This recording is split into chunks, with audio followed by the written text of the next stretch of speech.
Hello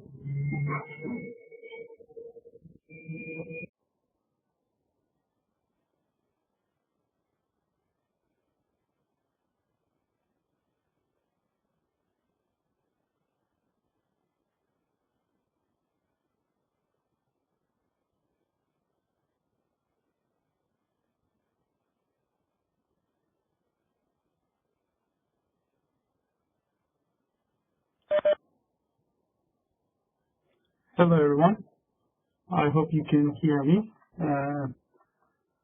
So this is the first lecture of Introduction to Computer Graphics, Section 2. There are about 30 participants, 31, so it's growing. Let's wait a couple of more minutes. Meanwhile, if you have any problems, or if you cannot hear me, or some problem about the video, or any question, you can unmute yourself and you can try to tell your problem, or you can use the chat window to ask your question. So you can interrupt me anytime during the lecture, or you can write in the chat window anytime you want. So we will be using this WebEx interface this semester in our course. I will be sharing my screen. I will be writing some code during lectures. So it will be, I want this course to be as interactive as possible. So it's a really fun course. So yeah, let's wait a couple of more minutes. So to get the participants at least up to 50, let's see.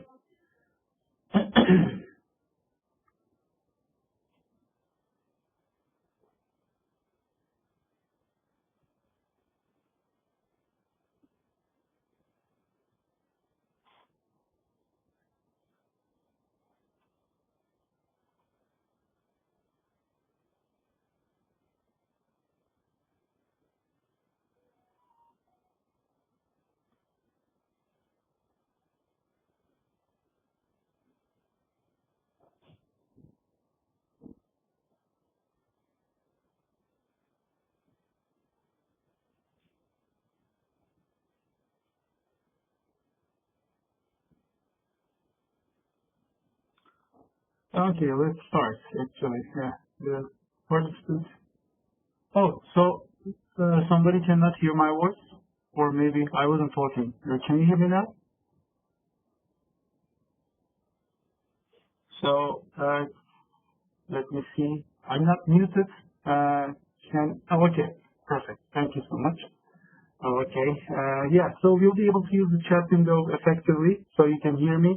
So my name is Tolga Can, and I will be teaching Section 2 of Introduction to Computer Graphics this semester.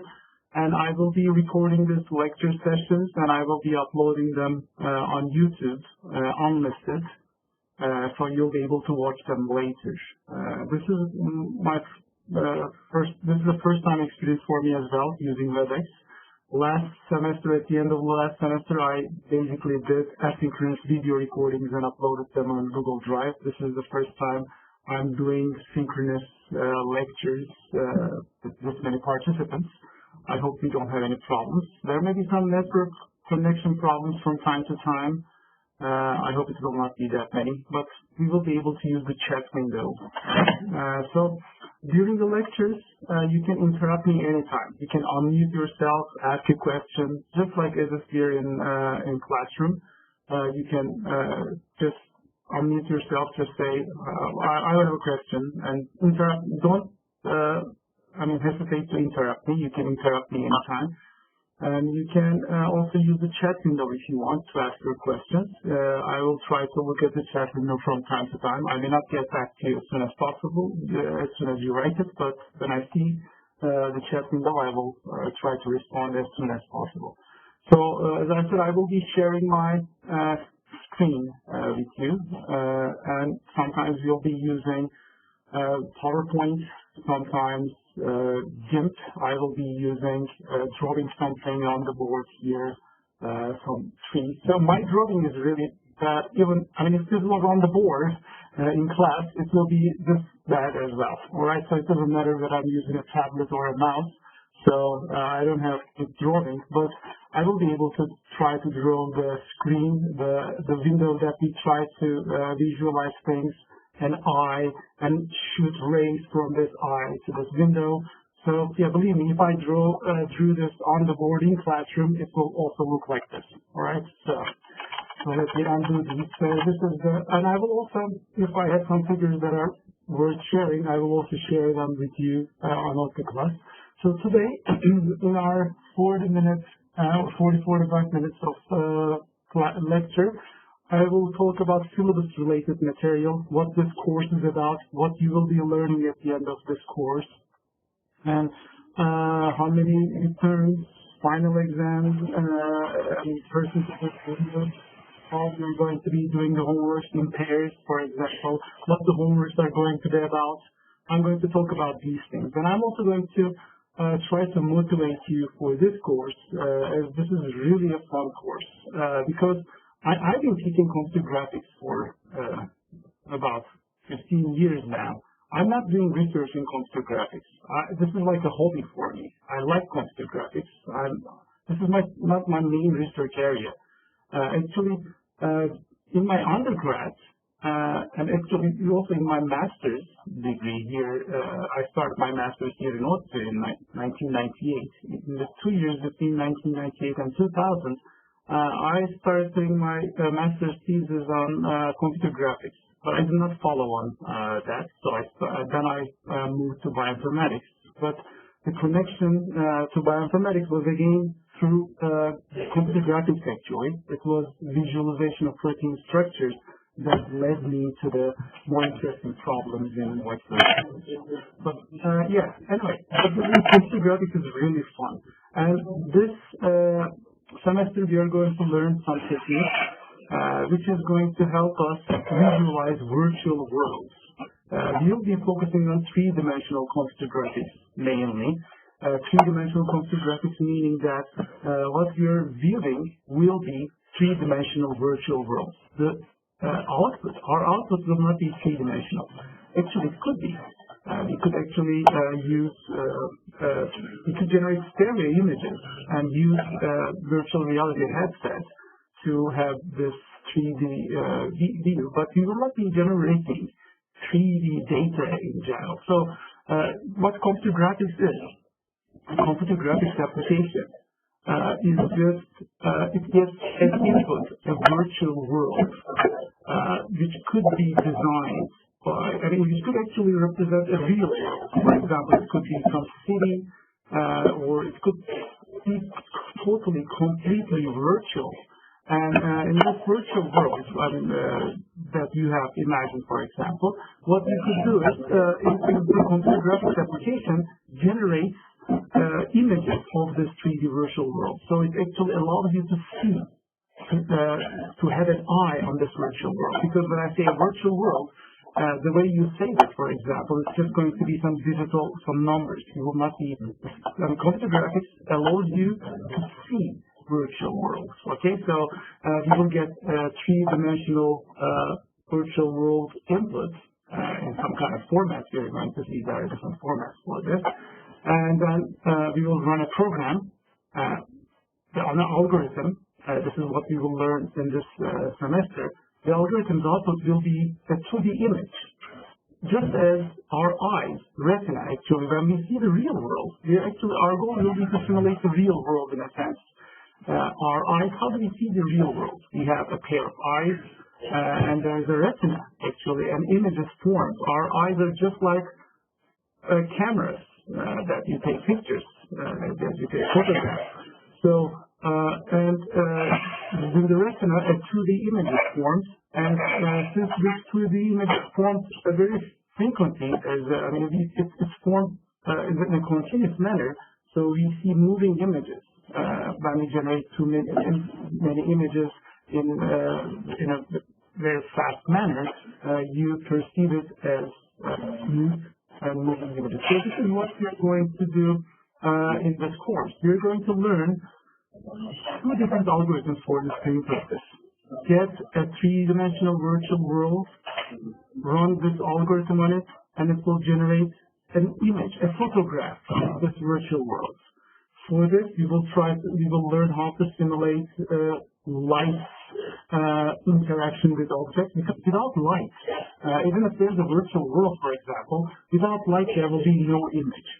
So therefore, you will also see these things. And the model view, since this is an introductory course, Introduction to Computer Graphics course, it's an introductory course, you'll just learn the basic algorithms. These days there are so advanced techniques in computer graphics that you can have real-time real-time imagery which you cannot distinguish from real camera, which is, the technology, the algorithms evolved so much these years. Really, the ultimate goal has been established. The ultimate goal, we have achieved that goal in computer graphics. We can generate images which is indistinguishable. Well, okay. Also, yes. Can you? Maybe I can mute everyone.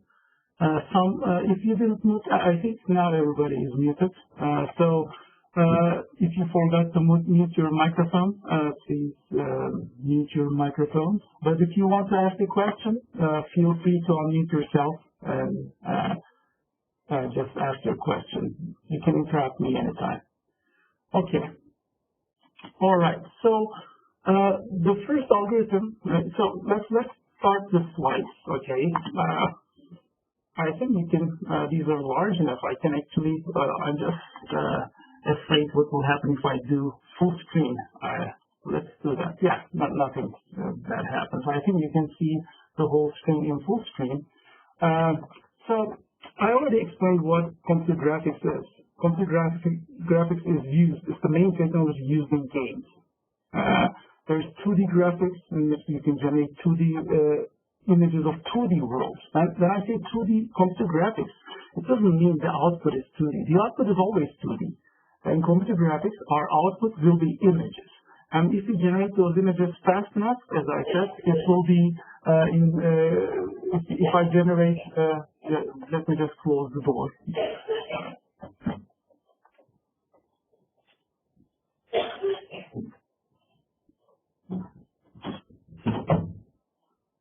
Okay. Yeah, some noise is coming from downstairs. Sorry about that. So, okay, so computer graphics. I'm unmuted. You can hear me. Okay.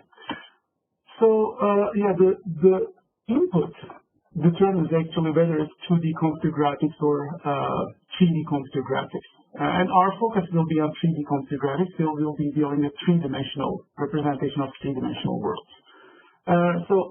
And in general, you can say that any use of computers to create and manipulate images can be regarded as computer graphics. You can have user interfaces. You can have 2D graphics. You can have like Auto Photoshop, this GIMP program to manipulate images. That's also computer graphics. But we will not be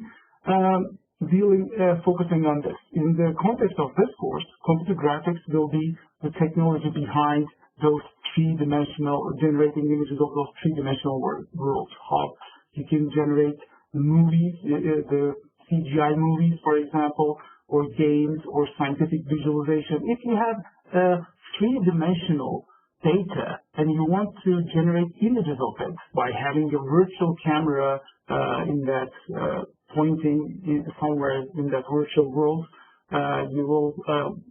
That's what we have computer graphics. Okay. So also an important person in this computer graphics area is Perlin. Perlin said that computer graphics is what you need to show other people your dreams. Okay, and at this point, actually, I have to just show you a website, which is incredible. This shader toy site is just, you write fragment shaders here only. You're going to see what fragment shaders are towards the end of the course. But look at these images. These are really virtual worlds, and what you're seeing here. So I hope you can see my browser screen. So these are like some threads that you're seeing. I mean, this is just an artistic imagery. It may not need to be something real. It may be terrains like this. But one of my favorite shaders in the shader toy website is this, which actually won an award in the demo scene, I think in 2015 or 16 or something, elevated. So this is, right now when I say play, this is real-time computed, and this is not a movie. What you're seeing on the small screen, I can actually make it larger, but as you can see, the frames per second drops considerably. So I'm going to get back to the small window because this is not a movie. This is actually real-time, this terrain and these shadows on it, the different shading, the dark parts, light parts, the way we move. The terrain itself is something random. And here's the source code of this. All right, it's so good that, I mean, pure mathematics gives you, so this is about some terrain functions. As you can see, this is like some C code you see here, but it's not C. It's a language named GLSL, some GL shader language. We are going to see GLSL in this course as well. It's very much like C. But in C, for example, there is no vec2 type as one of the primary data types. But here in GLSL, vec2 is vectors, matrices, are primary citizens of this language. They are really basic data types. So you can do operations on vectors and stuff. But it's really remarkable. So it's using a technique called raycasting. So virtual rays, right now, I mean, this is really remarkable, just being able to do this in a fragment shader. These pixels are computed in parallel on my GPU, on the local machine's GPU in real time. The GPU is able to parallelize this computation a lot, very well. So there are lots of number of cores on the GPU, and the color of each pixel is computed by using this algorithm. You will see an algorithm similar to this. In the first weeks of the course, you will see a ray tracing algorithm, which is a specific version of a raycasting algorithm, and calculating normals. So lots of linear algebra going on. But the code is really, I mean, it's just mathematics. Mathematics and linear algebra and some physics simulating how light interact with objects gives you this very nice looking images. I mean, this is really, you can do anything here you imagine in this world, okay? So you can fly over it, you can put trees, other things. So you can go play with these shader toys website, and there are lots of thousands of shaders here shared by the community.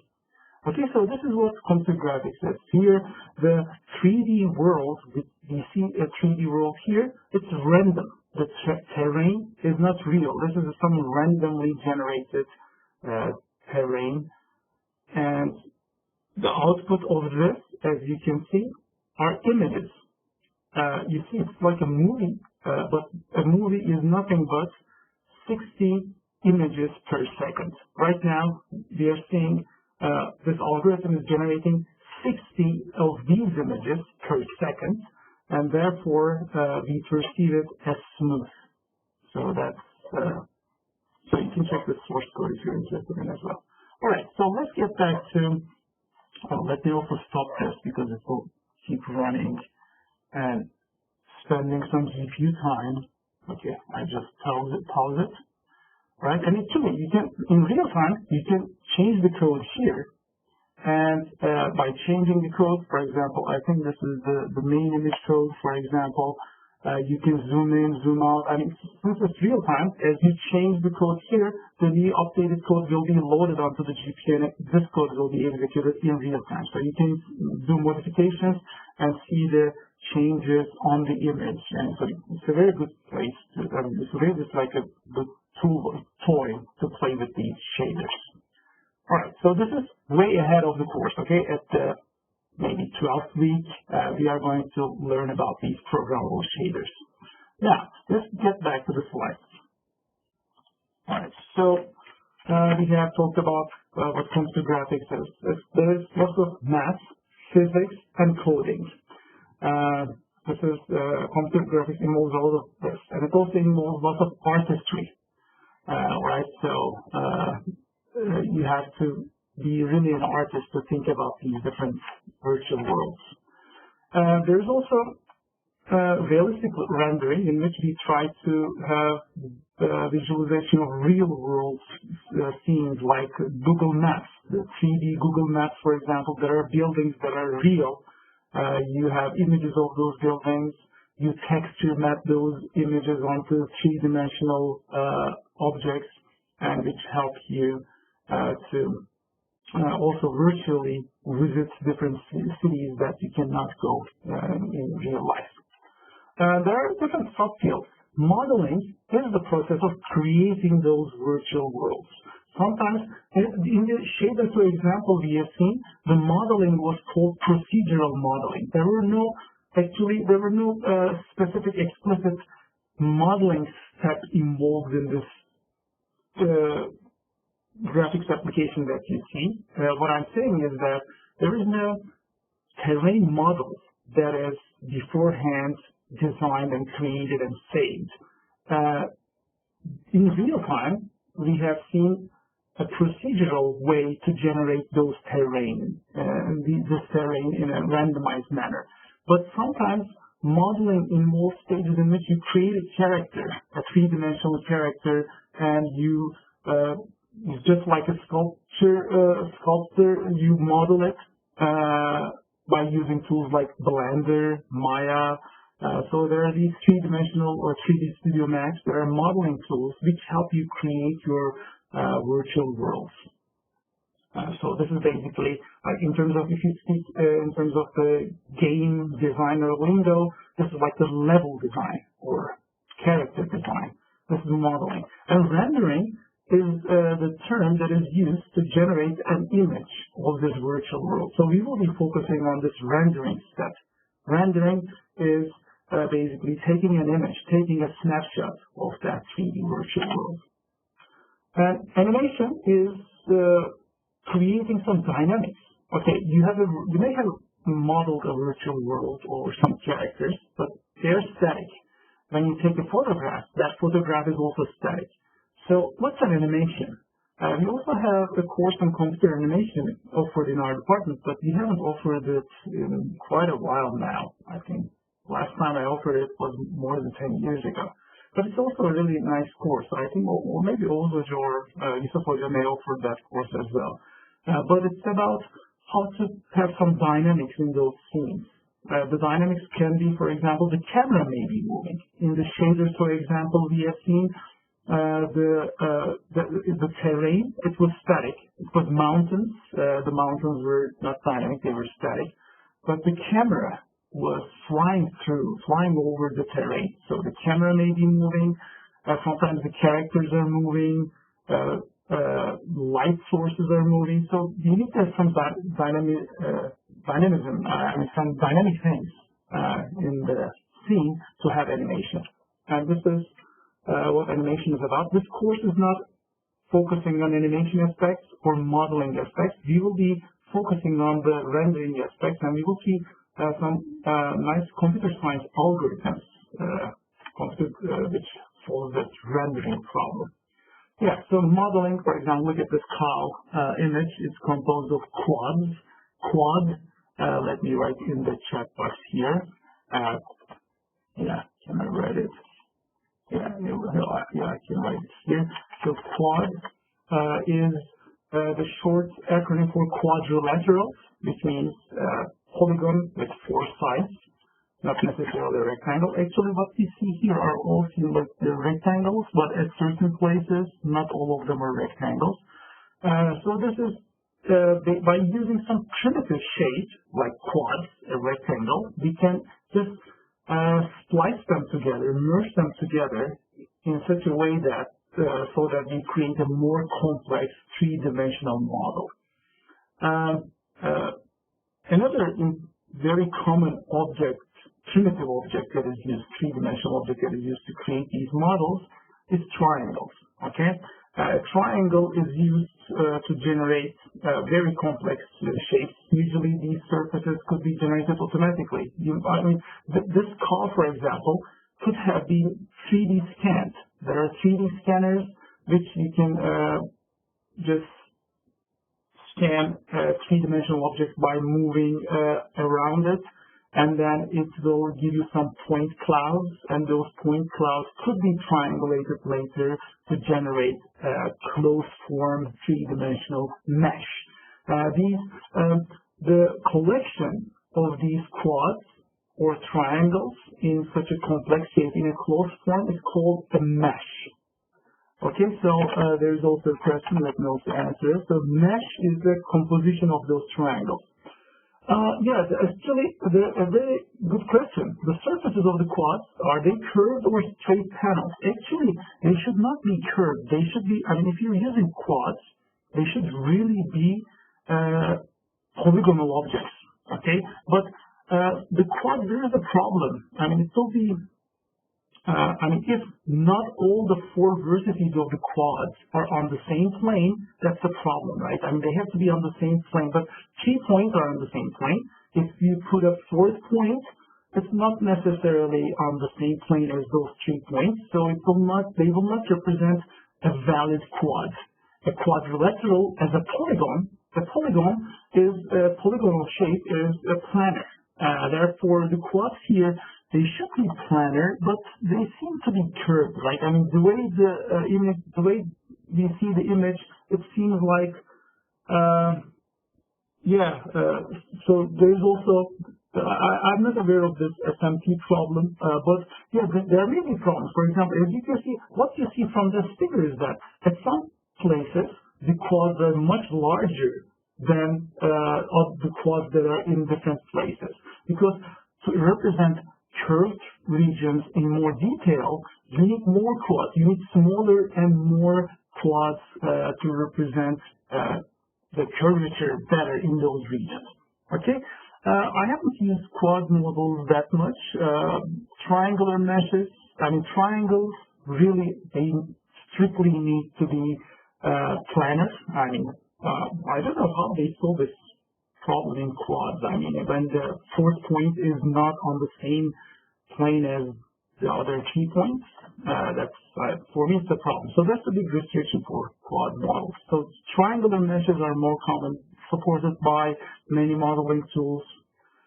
The quality of the render, that's a very good point. The quality of the render depends on how many quads the shape has. Actually, that's a very good point because we may have the same cog model. Look at this cog, for example. Maybe there's 10,000 quads on it. I can represent the same cog with 5,000 quads with very little lose of detail. Or maybe you can represent the same cog with 100,000 quads. So the detail, the level of detail really depends on how much quads you want to have in those curved regions. Also, another thing is, if I view this cow from far away, I will not be able to perceive the details as if I'm the same as I zoomed in on this cow. So there is this different levels of details of objects, the same object may be needed so that you can switch between the high resolution version and low resolution version in terms of quads if the same cow is viewed farther away. So because this also, the number of quads is a burden on the GPU, how many triangles you're going to render in a second. So different GPUs have different capabilities. This is like a benchmark for them. How many triangles per second you can render. So the more the triangles you have in a scene, it means the more the GPU is going to spend rendering it. So there are different ways to generate these triangles. And if you're interested in modeling, I have taken a couple of YouTube courses on Blender, like 7 or 8 videos. Here you can generate your own humanoid model, integrate it into game engines like Unity. It's really easy to do that. It's really fun. But modeling is more like outside the scope of computer science. I mean, for example, architects, industrial designers. If you're an artist, you may be into modeling. But if you're a computer scientist, you will just get this as some input data, right? What you'll have is some file that's saying that, okay, there are this many quads. And you will, for example, a file format may list the vertices of these quads one by one. These are the XYZ coordinates. So we need a coordinate system. Where is 0, 0, 0? Sorry, 3 zeros. XYZ coordinate, a Cartesian coordinate system. Because in order to represent this digitally, numerically, we need to have a way, some standard, some mechanism to represent these quads, to place these quads relative to each other. One way to do that is to have a local coordinate system. This is what many modelers have. There is some 0, 0 at some place in this virtual world, and XYZ axes show they're orthogonal to each other, and they basically allow you to give a coordinate to every individual vertex here.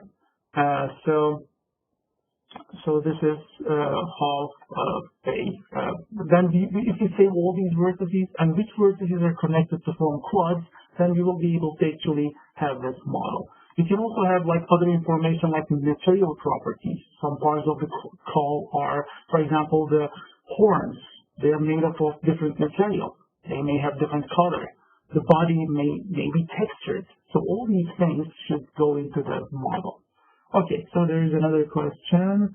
We will assume we have a 3D model, and our goal will be to project this onto a 2D plane. So we will create a picture of this. For example, what you see here on this slide actually is a picture of this cow. In order to see, we are actually seeing this cow from a certain viewpoint with certain angle. And with certain zoom factor, we have a certain field of view. We could have a camera with a fisheye view or very a telescopic view. So really, we are right now on this slide. The reason we see that cow is somebody put a virtual camera in this cow scene and took a snapshot. All right, so we will actually learn how to generate this picture. Given just the cow digital data. We will have some lectures about the data structures that are best suitable for representing this data. For example, is it okay to list all of the quads individually one by one? In that case, it's really inefficient because some vertices are shared. It's better, for example, to list the vertices first and give them some IDs, and because each vertex is 3 real points, right, XYZ coordinates. Instead of listing XYZ coordinates for every quad, I can give it an integer ID, and to indicate a quad, I can just say, if this quad is formed by this vertex number 1000, vertex number 1002, vertex number 1004, and 1005, for example. So you will see how we save or how we represent what kind of a data structure is more suitable to represent these 3-dimensional meshes. We will see. We will have some lectures on that, data representation. Okay, but that's it. We will not go into modeling that much. Okay, we will not pay attention in this course to how we model these things. There is a website called, let me just let me just show you another website here, which is called TurboSquid.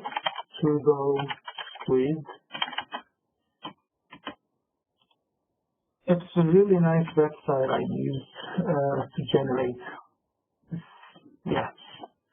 search the world's best collection. So they call themselves the world's best and 3D models for professionals. You can download 3D models from this website, and some of them are free.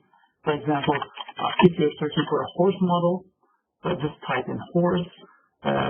These colors and textures on them, and also you can sort them by price. There are only 18 free models. There are 600 models from 1 to 1. I mean, this modeling is a time-consuming step, so it's really reasonable to ask for money. If you're going to use a professional horse model in a game, you should pay for it, right? Because, I mean, in order to generate such a model, artists really, this one is $349. It's really expensive, but artists really spend some time, a lot of time to create these models. So let's look at the free models. The free models are not that bad either. For example, look at this model. Rigged means that it also has a skeleton underneath. If you are going to animate this, I mean, this is just a static horse model, but if you are going to want to use it if you want your horse to run in your game, you need to have some kind of a joint structure. You have the bones, joints that connect these bones, the constraint on those bones, and this is called rigging 3D model. So low number of polygons. So this one has 3,000. Let's click on it. So this horse, as you can see, is not that detailed, but it's free. Okay, you can get this, and when you download it, you're going to download basically the data that you download are about 4,000 polygons, about 4,000 vertices, and maybe the texture. Because as you can see, the term texture is used. It's like a photograph that you use to map onto a three-dimensional model, and you will also learn about these models, texture mapping technique. All right. So anyway, you can take a look at this later. Let's continue with today's slide. So rendering is the process of writing code and generating an image of a virtual world. Okay. So we will have some scene definition files. So in the homework, for example, we will provide you the scenes. So this is another keyword, the scene, that I typed, I think, in the scene is a keyword that the scene definition file. We will be given scenes for the homework. There are also some of those may be ads. I mean, some of them may be paid, but you can get free models from TurboScript. So I actually I composed a scene in Blender myself a couple of years ago for since I said we are going to provide you scenes for your ray tracing homework. As a hobby, I actually generated one scene myself. Maybe you may have seen this scene earlier. I just downloaded, so this is my drive, which is publicly, so everything here is publicly available under my personal homepage. If you write CENG 477, you're faced with these folders, and in one of those I have this, not this one. Is it in 2008? Maybe in 2005. Yeah. Wow, time flies so fast. No, I think it's not that fast. I think there should be some horse and mug images. Let's see. It's not here. Ray tracing. I think, or maybe here. Yeah, here. So,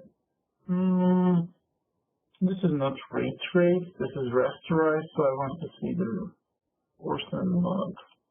So yeah, this scene, for example, it's not very high quality rendering, but I got this mug model from TurboScript. Also, this horse model is also, I got this model from TurboScript for free. But when you put these two things in the same scene, what happened was this mug was like 10 times larger than the horse.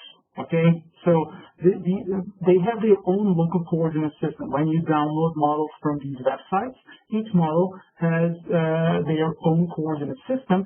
So you try to create a world scene by, for example, making some of the models smaller, scaling them. You rotate them. So, for example, the horse was rotated in such a way that it was lying on its side. So you rotate it so that it stands upright, and also you scale it down. As you move it, you move them so that they become closer to each other. So we are going to, these are called transformations, and you will also see how to do these automatically in a program. All right, so how to transform them. With these transformations, we will be generating animations as well. We will, for example, transform the camera around the scene to get better images. So this is ray tracer. Better. I think this will be a better image. No, this is not good. I have a good ray trace image of this. I think it should be in 2005. Cuban initial screen of view. Yeah, it's here. I did this scene in 2014. So this is a high resolution ray trace image of a scene that I made up in Blender. But not everything is in Blender. Actually, this sphere was not in Blender. I put it afterward, later into the scene, and also this sphere too. But this horse model and this mug, they were both from TurboScript. I think this cube is simple enough. You can just give the vertices of your cube. Here in this rendered image, this is what. So this was a virtual world, a very small virtual world that I created. And we have a camera that looks into this virtual world, and we take a picture. Okay, so it's really nice to have a C program. So there is no library involved in this. It's a pure C program. By writing a pure C program, taking a picture of a virtual world like this, and seeing the reflections of the horse on the sphere, so we can have reflections in ray tracing, and lots of reflections on the table, as you can see. Also shadows. Look, there are actually two light sources in the scene. We can understand that because we see two shadows. Probably one light source towards the left of the right of the camera, and another light source towards the left of the camera. So the first part of the course, you will learn an algorithm to be able to generate this image by writing a pure C program. All right, so that's really, I think that's something really fun. I mean, it opens up lots of possibilities to if you're into gaming or other things, you'll be learning the theory behind those techniques. By the way, it took this image, the high resolution image, took 20 minutes to generate in a single image. Now, imagine you want to do 60 images per second. So doing ray tracing is really inefficient to do in real time. But with the new technologies, this is also possible.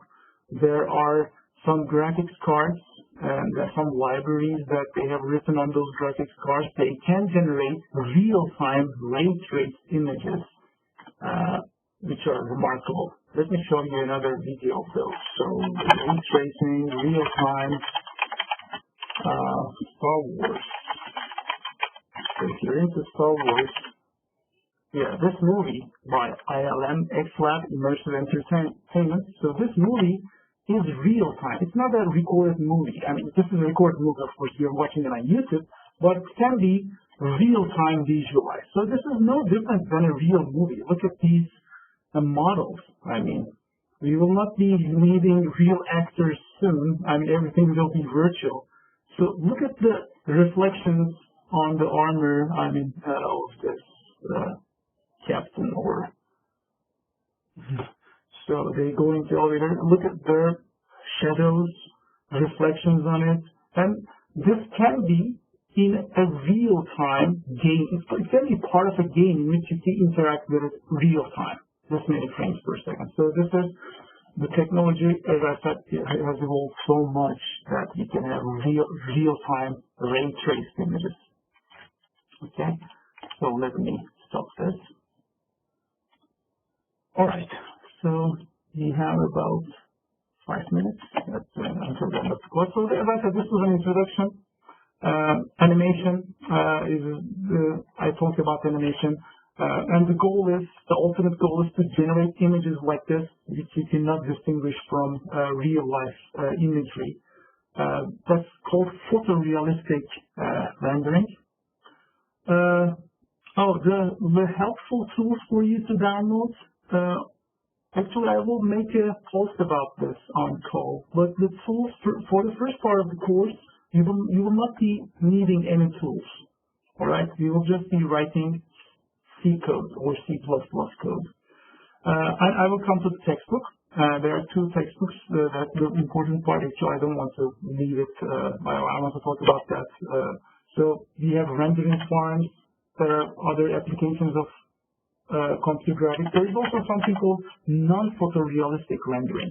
So we can have this scene which looks like it's painted by some artist. Okay, there is also non-photorealistic rendering, like this, to generate different effects. You can visualize scientific visualization. It's used extensively for games, animation, movies, visual effects, CAD/CAM tools, simulation, training, scientific visualization. 2D, as you can see, this is a game that uses 2D. A platform game is basically 2D graphics.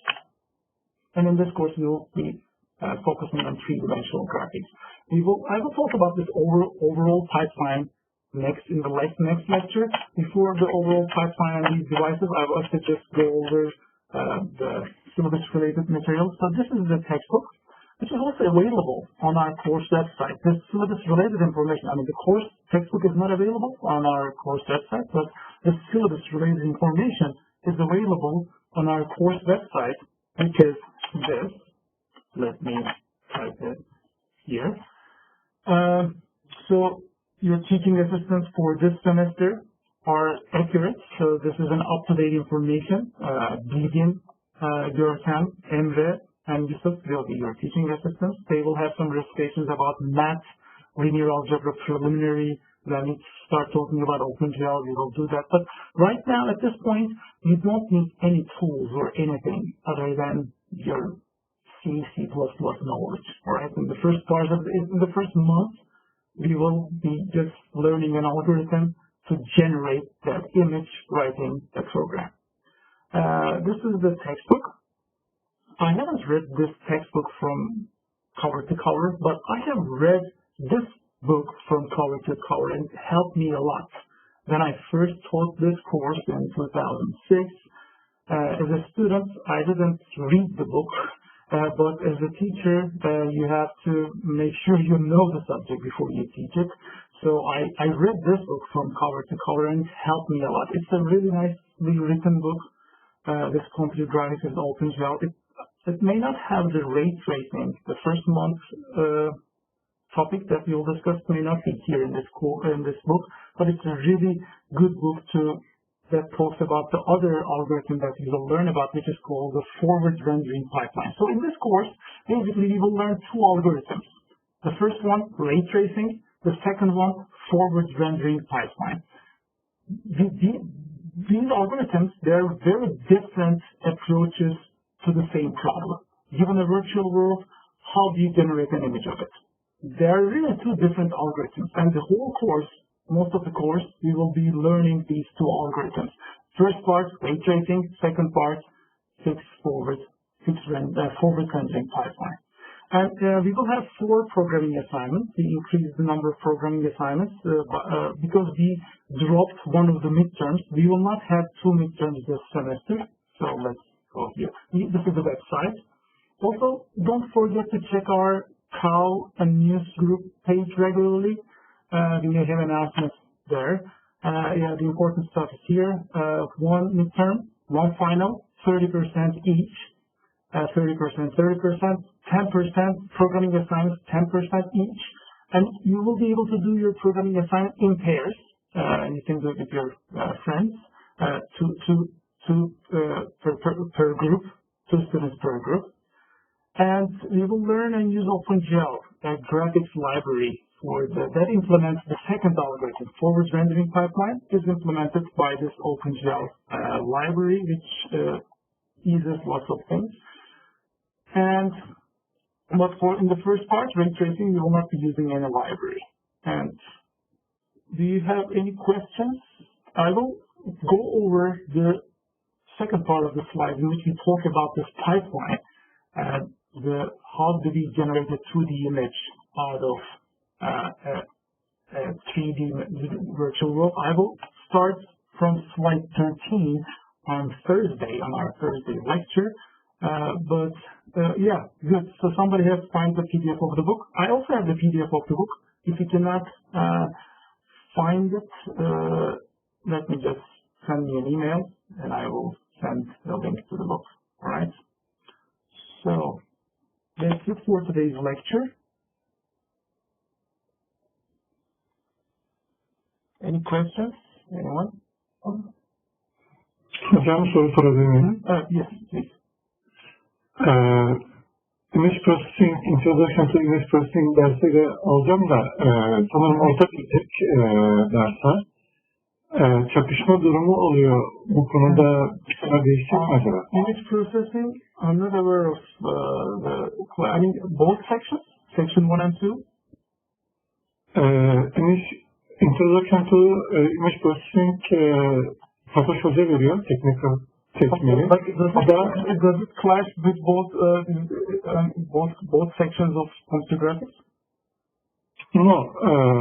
I mean, if that's the case, then you can follow the lectures from section 1. That's another thing I forgot to say. So, Hoca and I will be just going in parallel in all the lectures.